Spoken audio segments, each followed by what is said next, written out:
Dulu ada seorang anak muda yang sering sholat subuh berjamaah.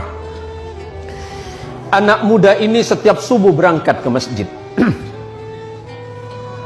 Berangkat ke mushola Al-Qamar setiap subuh. Sebelum berangkat subuh dia mandi dulu di rumahnya, memakai pakaian yang baru, memakai harum-haruman. Tiba-tiba di tikungan jalan dia jatuh.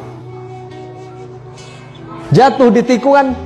Apakah dia tidak melanjutkan perjalanan? Dia pulang ke rumahnya, mandi lagi, pakai baju baru lagi, memakai harum-haruman lagi, berangkat lagi ke masjid. Untuk kedua kalinya anak muda ini terjatuh di tempat yang sama. Apakah anak muda ini putus asa? Tidak. Anak muda ini balik lagi ke rumahnya. Dia berganti pakaian baru, mandi, berpakaian baru, dan pakai harum-haruman lagi. Dan ketiga kalinya dia berada di tikungan jalan di tempat dia jatuh semula dari pertama dan kedua kali. Tiba-tiba ada orang tua yang sedang memegang lampu. Orang tua ini bertanya kepada anak muda ini, "Wahai anak muda, kamu mau kemana?"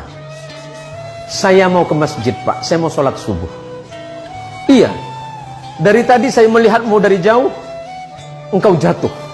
Tapi setelah itu engkau pulang lagi, kemudian kembali lagi, jatuh lagi, dan kemudian engkau pulang lagi untuk yang ketiga kalinya. Jadi bagaimana, Pak? Takutnya kamu jatuh, saya antarkan kamu ke masjid." Diantarkan oleh orang tua ini pakai lampu tadi. Sesampainya di depan masjid, sesampainya di depan mushola Al-Qamar, anggap Al-Qamar. Sesampai di depan mushola, orang ini bertanya, "Anak muda, apakah kamu masih mau sholat?" "Iya, Pak." "Apakah Bapak mau sholat dengan saya?" "Tidak."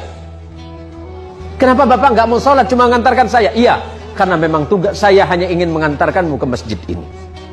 "Bapak kenapa nggak mau sholat?" Orang ini berkata, "Karena aku adalah syaitan." "Kenapa, Pak? Kok bisa?" "Iya.